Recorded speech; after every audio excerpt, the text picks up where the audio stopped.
अस्सलामुअलैकुम मेरे प्यारे भाई और बहनों। एक सवाल है जो अक्सर हमारे नौजवानों के दिल में एक बेचैनी सी पैदा कर देता है। एक ऐसा सवाल जो रातों की नींद और दिन का चैन छीन सकता है। वो सवाल है, मेरा निकाह कब होगा? आप अपने आसपास देखते हैं, दोस्तों को, चचेरे भाई बहनों को, सब अपनी जिंदगी में आगे बढ़ रहे हैं। उनकी शादियां हो रही हैं, उनके घर बस रहे हैं, और आप वहीं खड़े हैं, इंतजार में। ऐसा लगता है जैसे हर गुजरता दिन आपके दिल पर एक बोझ डाल रहा है। आपको माता पिता की आंखों में चिंता दिखती है, रिश्तेदारों के सवाल चुभने लगते हैं, और एक अनजाना सा डर दिल में घर कर लेता है कि कहीं मैं पीछे न रह जाऊं। आप दुआ करते हैं, तहज्जुद में उठकर रोते हैं, अल्लाह से गिड़गिड़ा कर मांगते हैं। आप सब्र करने की पूरी कोशिश करते हैं, लेकिन ये सब्र, ये इंतजार अब एक परीक्षा जैसा लगता है। वक्त रेत की तरह मुट्ठी से फिसलता जा रहा है और आप बेबस महसूस करते हैं। ये एहसास, ये अकेलापन और बेचैनी इंसान को अंदर से तोड़ सकती है। लेकिन क्या हो अगर मैं आपसे कहूं कि जिस सब्र को आप सिर्फ एक मजबूरी का इंतजार समझ रहे हैं, वो दरअसल इंतजार है ही नहीं। आप सालों को बीतते हुए देख रहे हैं, खुद से पूछ रहे हैं, या अल्लाह, निकाह के लिए मेरी बारी कब आएगी?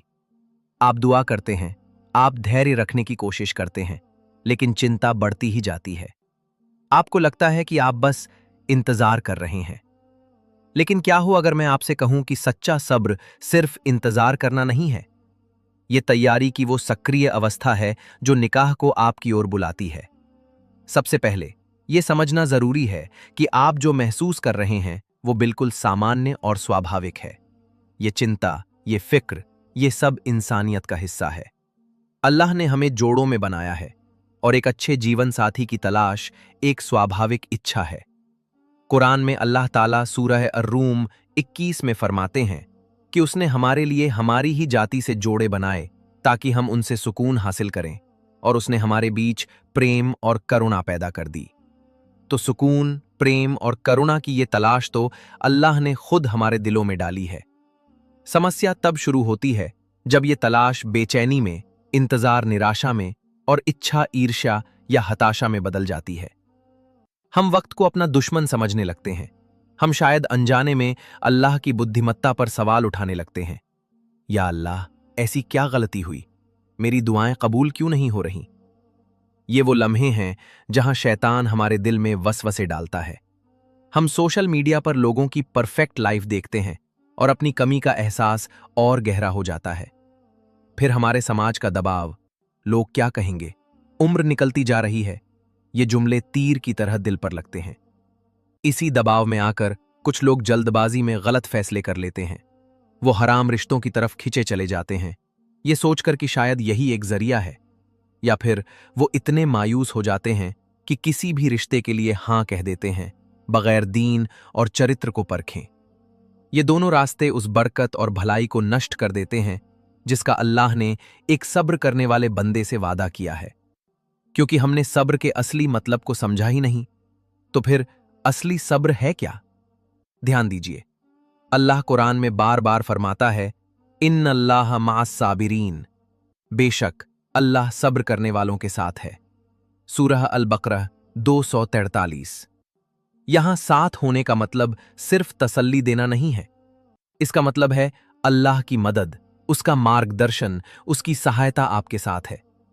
अब सोचिए, जिस काम में अल्लाह आपका मददगार हो, क्या वो काम अधूरा रह सकता है? हरगिज नहीं। सब्र का मतलब हाथ पर हाथ धरे सिर्फ इंतजार करना नहीं है। इस्लामी नजरिए से सब्र एक बहुत सक्रिय और गतिशील प्रक्रिया है। ये एक सक्रिय सहनशीलता है। ये एक आध्यात्मिक अभ्यास है। ये वो वक्त है जो अल्लाह आपको दे रहा है ताकि आप खुद को उस अनमोल तोहफे के लिए तैयार कर सकें जो निकाह के रूप में आपको मिलने वाला है। इसकी मिसाल एक किसान की सी है। एक किसान सिर्फ आसमान की तरफ देखकर बारिश का इंतजार नहीं करता। वो जमीन तैयार करता है, उसमें से कंकर पत्थर निकालता है, उसको नरम करता है, उसमें खाद डालता है। वो बीज बोने के लिए जमीन को बेहतरीन हालत में लाता है ताकि जब अल्लाह की रहमत यानी बारिश बरसे तो जमीन उसको सोखने और एक हरी भरी फसल उगाने के काबिल हो। आपका ये इंतजार का वक्त दरअसल आपकी जमीन तैयार करने का वक्त है। आप अपने दिल, अपनी आत्मा और अपने चरित्र की जमीन को तैयार कर रहे हैं, ताकि जब अल्लाह आपकी जिंदगी में उस नेक जीवन साथी की बारिश बरसाए, तो आपका अस्तित्व उस रिश्ते को निभाने, उससे सुकून हासिल करने और उस रिश्ते को जन्नत तक ले जाने के काबिल हो। इसलिए आज से ये सोचना बंद कर दीजिए कि निकाह में देर हो रही है। ये सोचना शुरू कीजिए कि अल्लाह मुझे तैयारी का मौका दे रहा है। अगर आप ये सक्रिय सब्र सीख गए, तो निकाह आपके लिए तनाव नहीं, बल्कि आपके कर्मों का एक प्राकृतिक और अनमोल फल बन जाएगा। तो सवाल यह है कि इस एक्टिव सब्र को अपनी जिंदगी में कैसे लाएं? इसके 3 बुनियादी कदम हैं। पहला कदम है अपनी दुआओं के अंदाज को बदलना। अक्सर जब हम बेचैन होते हैं, तो हमारी दुआओं में एक शिकायत या एक बेसब्री झलकने लगती है। या अल्लाह, बस अब और नहीं। या अल्लाह, जल्दी कर दे। एक्टिव सब्र का मतलब है हताशा की दुआ से निकलकर यकीन की दुआ में आना। जब आप दुआ करें, तो इस यकीन के साथ करें कि आप उस जात से मांग रहे हैं जो आपकी शहरग से भी ज्यादा करीब है, जो आपके दिल का हाल आपसे बेहतर जानता है और जो आपसे 70 माओं से ज्यादा मोहब्बत करता है। शिकायत करने के बजाय शुक्र अदा करें। या अल्लाह, मैं तेरा शुक्र अदा करती हूं उन तमाम नेमतों के लिए जो तूने मुझे दी हैं। या अल्लाह, मैं जानती हूं कि तेरा हर फैसला बुद्धिमत्ता से भरा है। तू सबसे बेहतरीन योजना बनाने वाला है। या अल्लाह, मुझे एक ऐसा नेक जीवन साथी अता फरमा जो मेरी आंखों की ठंडक बने, जो मेरे दीन और दुनिया के लिए बेहतर हो और जिसके लिए मैं बेहतर बन सकूं। ये दुआ रब्बना हबलना मिन अज़वाजिना व ज़ुर्रियातिना क़ुर्रता अयुनिन वजअलना लिलमुत्तक़ीना इमामा।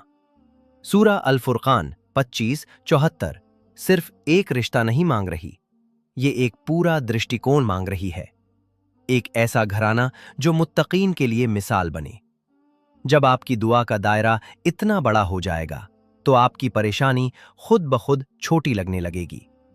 यकीन रखें कि अल्लाह आपकी दुआ सुन रहा है। हो सकता है वो आपको फौरन अता कर दे, हो सकता है उसके बदले में आपसे कोई मुसीबत टाल दे, या हो सकता है कि उसने उससे भी बेहतर वक्त और बेहतर शख्स आपके लिए तय कर रखा हो। इस यकीन का नाम ही दुआ में सब्र है। ये एक्टिव सब्र का सबसे अहम हिस्सा है। ये वक्त जाया करने के लिए नहीं है, ये वक्त अपने आप पर निवेश करने के लिए है। खुद से ये सवाल पूछें, मैं अपने भविष्य के जीवन साथी में क्या गुण चाहती हूं? क्या आप चाहते हैं कि वो दीनदार हो? तो खुद से पूछिए, मेरी नमाजें कैसी हैं? मेरा कुरान से क्या ताल्लुक है? क्या आप चाहते हैं कि वो नर्म स्वभाव का हो? तो पूछिए, मेरा अपने माता पिता और बहन भाइयों के साथ कैसा व्यवहार है? क्या मुझे जल्दी गुस्सा तो नहीं आ जाता? क्या आप चाहते हैं कि वो समझदार हो? तो पूछिए, क्या मैं दीन और दुनिया का ज्ञान हासिल कर रही हूं? क्या आप चाहते हैं कि वो जिम्मेदार हो? तो पूछिए, क्या मैं अपनी जिम्मेदारियां ठीक से पूरी करती हूं? ये इंतजार का वक्त दरअसल आपके लिए एक आध्यात्मिक और व्यक्तिगत विकास का बूट कैंप है। इस वक्त का इस्तेमाल करें, अपनी नमाजों को खुशू के साथ अदा करें, कुरान को अनुवाद के साथ पढ़ने की आदत बनाएं, इस्लामिक कोर्स लें, जैसे निकाह के अधिकार और कर्तव्यों पर। अपने चरित्र पर काम करें, गुस्सा कंट्रोल करना सीखें, माफ करना सीखें। कोई नया हुनर सीखें, जैसे खाना बनाना, वित्तीय प्रबंधन या संवाद कौशल।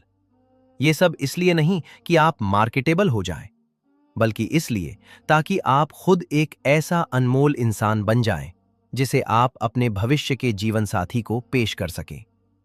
आप खुद वो शख्स बनने की कोशिश करें जिसके साथ आप जिंदगी गुजारना चाहते हैं। जब आप इस सफर पर निकलते हैं, तो आप अल्लाह के करीब हो जाते हैं, और जब आप अल्लाह के करीब हो जाते हैं, तो अल्लाह आपके लिए बेहतरीन लोगों को करीब कर देता है। तीसरा चरण है अपने दिल और अपनी नजरों की हिफाजत करना। शैतान इस दौर में सबसे ज्यादा हमला इसी रास्ते से करता है। जब इंतजार लंबा महसूस होता है तो वो हराम की तरफ उकसाता है। वो कहता है, अल्लाह तुम्हारी नहीं सुन रहा, चलो अपनी खुशी खुद ढूंढते हैं। यहां पर एक्टिव सब्र का मतलब है अल्लाह के हुक्म पर डटे रहना। सूरा अन-नूर 24:30-31 में अल्लाह मोमिन मर्दों और औरतों दोनों को अपनी निगाहें नीची रखने और अपनी पवित्रता की रक्षा का हुक्म देता है। और सूरह अल-इसरा 17:32 में फरमाया, और जिना के करीब भी न जाओ। करीब न जाओ का मतलब है उन तमाम रास्तों से भी बचो जो वहां तक ले जाते हैं। गैर महरम से बेझिझक बातचीत, तन्हाई में मिलना या सोशल मीडिया पर फितना पैदा करने वाली गतिविधियां। ये मुश्किल है, बहुत मुश्किल। इसलिए पैगंबर मोहम्मद सल्लल्लाहु अलैहि वसल्लम ने फरमाया कि जो नौजवान निकाह के साधन नहीं रखता उसे रोजे रखने चाहिए, क्योंकि रोजा उसकी वासना को नियंत्रित करने में मदद करता है। अपने दिल को हराम से पाक रखना सिर्फ और सिर्फ अल्लाह के लिए, ये भी सब्र है। ये अल्लाह को ये दिखाने के बराबर है कि या अल्लाह, मेरी ख्वाहिश तेरे आज्ञा पालन से बढ़कर नहीं है। मैं इंतजार करूंगा, करूंगी, लेकिन हलाल रास्ते पर। मैं उस पाक रिश्ते के लिए अपने आप को नापाक नहीं करूंगा, करूंगी। जब आप अल्लाह के लिए अपने दिल की इस तरह हिफाजत करते हैं तो सोचिए, क्या अल्लाह आपके इस खुलूस को जाया होने देगा? उसकी नजर में इस पाक दिल की बहुत कद्र है। जैसा कि अल्लाह ने फरमाया, पाक औरतें पाक मर्दों के लिए हैं और पाक मर्द पाक औरतों के लिए हैं। सूरह अन-नूर 24-26। इस सब्र की सबसे खूबसूरत मिसाल हमें पैगंबर याकूब अलैहिस्सलाम की जिंदगी में मिलती है। जब उनके बेटों ने उनके सबसे प्यारे बेटे यूसुफ अलैहिस्सलाम को उनसे जुदा कर दिया तो उनका दिल टूट गया। वो इतना रोए कि उनकी आंखों की रोशनी चली गई। लेकिन उनकी जबान से क्या शब्द निकले? फिसब्रुन जमील। तो सब्र ही खूबसूरत है। और वो सब्र करते रहे। साल पर साल गुजरते गए। उन्होंने अल्लाह से शिकायत नहीं की, उन्होंने निराशा नहीं अपनाई। वो बस दुआ करते रहे और अल्लाह की रहमत से उम्मीद रखते रहे। वो अपने बेटों से कहते थे, मैं अल्लाह की तरफ से वो जानता हूं जो तुम नहीं जानते। ये था उनका यकीन। और फिर सालों के सब्र के बाद अल्लाह ने उन्हें सिर्फ यूसुफ अलैहिस्सलाम से नहीं मिलवाया, बल्कि उन्हें मिस्र की बादशाहत पर देखा। उनका पूरा खानदान फिर से एक हो गया। उनकी आंखों की रोशनी वापस आ गई और उनका हर गम खुशी में बदल गया। इस किस्से में हमारे लिए एक गहरा सबक है। याकूब अलैहिस्सलाम का सब्र निष्क्रिय प्रतीक्षा नहीं था, ये गम के साथ अल्लाह पर अटल यकीन का नाम था। अगर आप याकूब अलैहिस्सलाम जैसा सब्रुन जमील अपनाएंगे तो अल्लाह आपको भी यूसुफ अलैहिस्सलाम जैसी खुशी आपकी सोच से भी बढ़कर अता करेगा। जैसा कि अल्लाह ने वादा किया है, फ़िइन्न मअल उसरी युसरा, इन्न मअल उसरी युसरा। बेशक हर मुश्किल के साथ आसानी है, बेशक हर मुश्किल के साथ आसानी है। सूरह अश-शरह 99:5-6। मेरे प्यारे भाइयों और बहनों, अपने इस सफर को एक बोझ समझना बंद करें। ये इंतजार एक सजा नहीं, ये एक प्रशिक्षण है। अल्लाह आपको तराश रहा है, आपको संवार रहा है, ताकि आप एक बेहतरीन जीवन साथी बन सकें। निकाह का सिर्फ इंतजार करना बंद करें। सक्रिय सब्र के माध्यम से इसके लिए तैयारी शुरू करें। अपनी दुआओं में यकीन लाएं, अपने व्यक्तित्व को बेहतर बनाएं और अपने दिल की अल्लाह के लिए हिफाजत करें। जब आप इस सक्रिय सब्र को अपनी जिंदगी का हिस्सा बना लेंगे तो आप देखेंगे कि आपके अंदर से वो बेचैनी और चिंता खत्म हो जाएगी। उसकी जगह एक संतोष और शांति ले लेगी। आपको इस बात का यकीन हो जाएगा कि अल्लाह की योजना आपकी योजना से बेहतर है और उसका समय उत्तम है। फिर आपको निकाह के पीछे भागना नहीं पड़ेगा।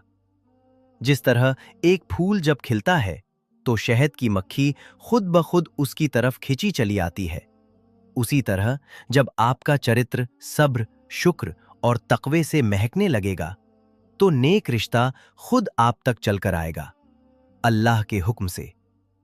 और वो उस वक्त आएगा जब आप उसके लिए सबसे ज्यादा तैयार होंगे और वो रिश्ता आपके लिए सबसे ज्यादा बरकत वाला साबित होगा।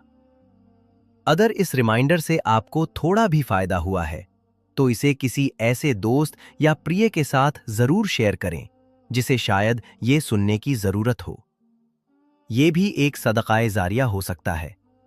और नीचे कमेंट्स में इंशाअल्लाह लिखें अगर आप आज से एक्टिव सब्र की प्रैक्टिस करने का इरादा करते हैं। अल्लाह ताला हम सबको नेक और सालिह जीवन साथी अता फरमाए और हमें उनके लिए और उन्हें हमारे लिए आंखों की ठंडक बनाए। आमीन। अस्सलामु अलैकुम वरहमतुल्लाहि वबरकातुहू।